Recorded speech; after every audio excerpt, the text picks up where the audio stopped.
Commodity 10 बजे 10 minute में आप सभी का स्वागत है। शुरुआत करेंगे सबसे पहले टॉप 10 कमोडिटीज की। आज की सबसे बड़ी खबर क्या है एग्री कमोडिटी मार्केट को लेकर, तो 10 बड़ी खबरें आपको बता देते हैं, फटाफट अंदाज में बताते हैं कि क्या क्या खबरें उनके लिए। सबसे पहले जीरा की बात करें तो गुजरात और राजस्थान में बम्पर उत्पादन का अनुमान है, क्योंकि अब तक के जो सोइंग के नंबर है वो काफी स्ट्रांग रहे हैं। हल्दी नई फसल से पहले स्टॉक आने की खबर से दबाव दिख रहा है।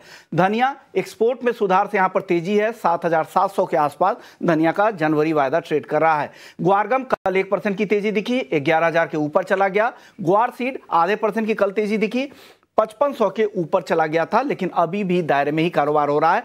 कैस्टर हाजिर मांग मजबूत है, 5,100 के ऊपर। सनफ्लावर ऑयल हल्की नरमी, 845 रुपए के नीचे। कॉटन केक 2800 के पास। सीड्स के दाम तेजी से गिरे हैं, कॉटन केक से ज्यादा सीड्स के दाम गिर रहे हैं, उससे यहां पर केक पर भी दबाव है। कॉटन सीआई का जो अनुमान है उत्पादन का 294 लाख गांठ का है। और मेंथा ऑयल को लेकर खबर यह है कि मार्केट में सप्लाई बढ़ी है और भाव यहां पर दायरे में अब कारोबार हो रहा है, 940 के आसपास मेंथा में कारोबार हो रहा है। तो ये 10 बड़ी खबरें हो गई। अब चलिए अपने मेहमान को भी जोड़ते हैं। हमारे साथ पृथ्वी फिनमार्ट से मनोज जैन है। मनोज जी बहुत बहुत शुक्रिया।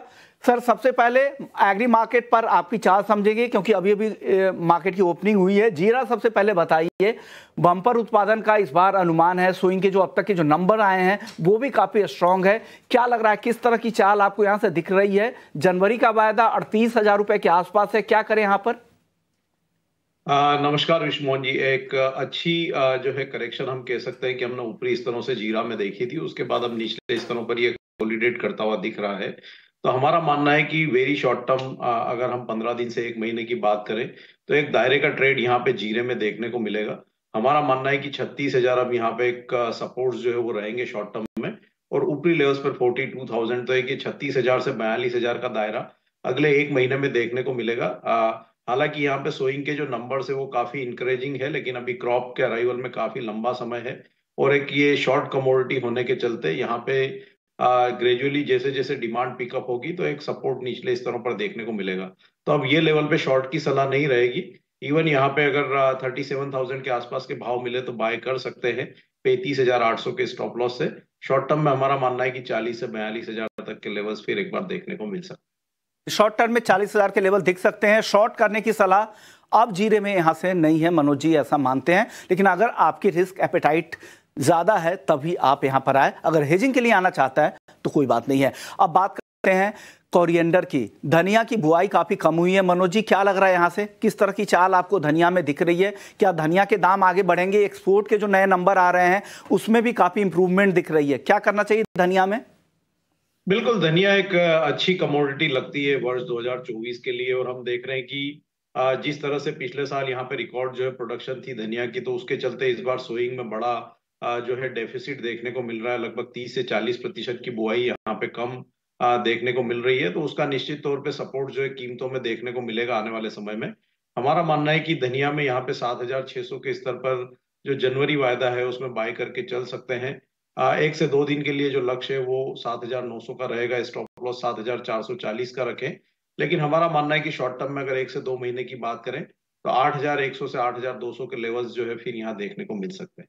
यानी शुरुआती टारगेट 7,900 और ऊपर की तरफ फिर से अगर आपका पोजिशनल नजरिया है तो 8,200 रुपए भी धनिया का भाव हो सकता है। टर्मरिक की बात करते हैं मनोज जी, क्या लग रहा है आपको हल्दी में? हल्दी की चाल आपको किस तरह की दिख रही है? यहां से कल के सत्र में दबाव दिखा था, आज क्या करना चाहिए हल्दी में? अब खबर यह आ रही कि नए स्टॉक वहां पर रिलीज होंगे, नए क्रॉप से पहले स्टॉक की सप्लाई बढ़ सकती है, क्या करना चाहिए हल्दी में?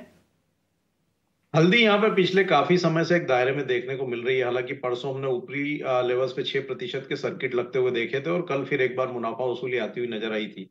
तो अगर जो अप्रैल वायदा की बात करें तो हमारा मानना है कि यहाँ पे शॉर्ट टर्म में एक दायरे का ट्रेड जो है वो बना रह सकता है। 13,700 से 15,500 की रेंज अभी अप्रैल वायदा में नजर आती है। और यहाँ पे जैसे जैसे ग्रेजुअली जो स्टॉक का रिलीज होगा उसके बाद आगे जो है कीमतों में डायरेक्शंस मिलते हुए नजर आएंगे। लेकिन हमारा मानना है कि वेरी शॉर्ट टर्म 15 दिन से अगर 1 महीने की बात करें तो 13,700 से 15,500 का दायरा यहाँ पे हल्दी में नजर आता है। ये रेंज आप जरूर ध्यान में रखिएगा हल्दी को लेकर। ग्वारसीड ग्वारगम जी कल 1% के आसपास की तेजी ग्वारगम में थी, 11,000 के ऊपर क्लोजिंग हुई। आज भी उसी रेंज के आसपास ट्रेड हो रहा है। ग्वार सीड 5500 रुपए के ऊपर। इन दोनों काउंटर में क्या सलाह देंगे ग्वार सीड ग्वारगम में? ग्वार सीड और ग्वारगम भी यहाँ पे एक दायरे में बने हुए हैं, लेकिन निचले स्तरों पर हम देख रहे हैं कि जो है बार बार यहाँ पे सपोर्ट्स जो है वो आते हुए नजर आ रहे हैं। ग्वार सीड 5,380 जनवरी वायदा और ग्वारगम 10,700 जो है जनवरी वायदा यहाँ पे होल्ड करते हुए दिख रहे हैं।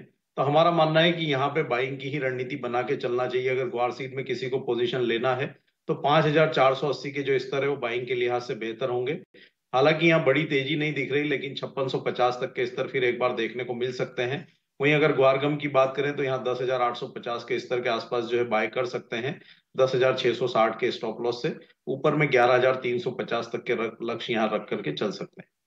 मनोज जी अब बात कर लेते हैं कॉटन सीड ऑयल के। कॉटन सीड के दाम है ना तेजी से नीचे आ रहे हैं, क्वालिटी को लेकर चिंता है। क्या लग रहा है कॉटन केक पर भी इसका असर होगा? दाम क्या तेजी से यहां पर भी गिरावट आ सकती है क्या? जनवरी का वायदा 2800 के आसपास है, क्या करना चाहिए कॉटन केक में? बिल्कुल, यहाँ पे एक मुनाफा वसूली जो है देखने को मिली है और ऊपरी लेवल्स पे कीमतें सस्टेन नहीं हुई। हमने एक 2,900 तक के स्तर यहाँ पे जनवरी वायदा में आते हुए देखे थे। उसके बाद एक मुनाफा वसूली का दौर यहाँ पे कॉटन सीड ऑयल केक में देखने को मिल रहा है। तो हमारा मानना है कि जो दबाव है वो थोड़ा और यहाँ पे कंटिन्यू हो सकता है। 2,740, 2,700 ये स्तर एक बार यहाँ पे जनवरी वायदा में देखने को मिल सकते हैं। अगर किसी को रणनीति बनानी है तो 2,800 से 820 के दायरे में बिकवाली करके चले, 2,860 का स्टॉप लॉस लगाएं। इंट्राडे के लिए लक्ष्य 2,745 का रहेगा और अगर 1 से 2 दिन की अवधि में अगर बात करें तो 2,700 तक का स्तर भी यहाँ देखने को मिल सकता है। ओके, यानी 2860 के स्टॉप लॉस के साथ यहां पर बेच कर जाए। 1 से 2 दिनों में 2700 तक भी आ सकता है, लेकिन पहला टारगेट इंट्राडे के लिए 2743 रुपए का है। चलिए अब बात कर लेते हैं नॉन एग्री मार्केट में। नॉन एग्री मार्केट में कल चांदी में जबरदस्त तेजी दिखी थी। क्या लग रहा है आज? क्या लग रहा है आज किस तरह से ट्रेड करना चाहिए मनोज जी, गोल्ड और सिल्वर दोनों ही काउंटर में? बिल्कुल विश्वमोहन जी, कल गोल्ड सिल्वर में आपके साथ शो में बाइंग की रिकमेंडेशन दी थी और हमने वो लक्ष्य जो है लगभग हासिल भी होते हुए देखे कल।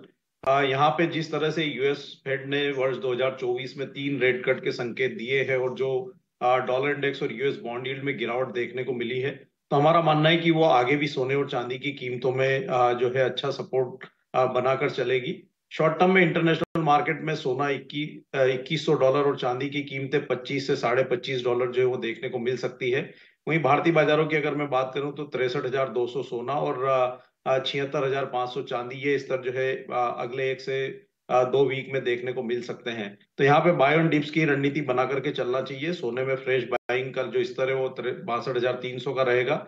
इंट्राडे के लिए लक्ष्य 62,800 का लगाए। स्टॉप लॉस जो रखना है 62,050 रखना है। वहीं अगर चांदी में किसी को फ्रेश बाइंग करनी है तो 74,700 के स्तर पर करें, 74,000 के नीचे का स्टॉप लॉस लगाएं। लक्ष्य यहाँ पे 76,500 तक का रख करके चल सकते हैं। ओके, यानी 76,500 रुपए तक चांदी जा सकती है और 62,800 तक गोल्ड जा सकता है।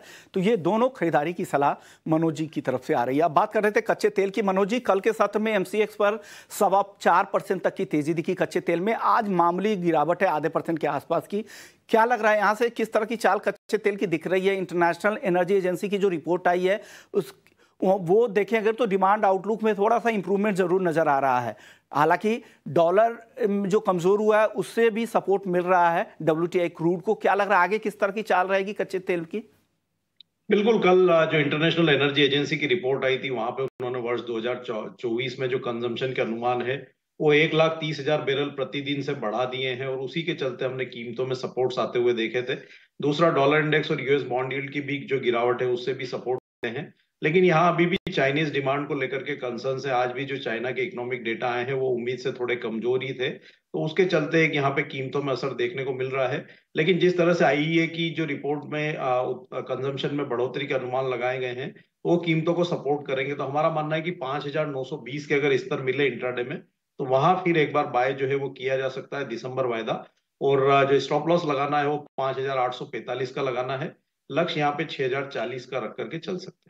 5,920 का लेवल, यानी यहां से करीब करीब 60 रुपए की और गिरावट आए एमसीएक्स क्रूड में, तब यहां पे खरीदारी करनी चाहिए। अब बेस मेटल्स की चाल देख लेते हैं। बेस मेटल्स में चीन के जो इंडस्ट्रियल आउटपुट के नंबर थे वो अनुमान से काफी बेहतर थे। हालांकि रिटेल सेल्स बिक्री के नंबर जरूर अनुमान से कमजोर थे, लेकिन मंथ ऑन मंथ बेसिस में देखें तो काफी इंप्रूवमेंट नजर आ रहा है। साथ ही जो चीन के सेंट्रल बैंक ने भी जो लिक्विडिटी इंजेक्ट की है, जो कैश पिछले 2016 के बाद सबसे बड़ी कैश का यहाँ पे सिस्टम में डाले गए हैं, इकोनॉमी के रिवाइव की कोशिश हो रही है। क्या लग रहा है इन सब कदमों का, क्या मेटल्स को फायदा मिलेगा? आज खरीद कर जाना चाहिए, अगर खरीदे तो क्या खरीदे मनोज जी? बिल्कुल, बेस मेटल्स अब यहाँ पे ओवरऑल बेस मेटल पे एक बाय ऑन डीप सी है विश मोहन जी। जिस तरह से हमने देखा कि जो डॉलर इंडेक्स में गिरावट रही, फेड की तरफ से रेट कटौती के संकेत दिए गए।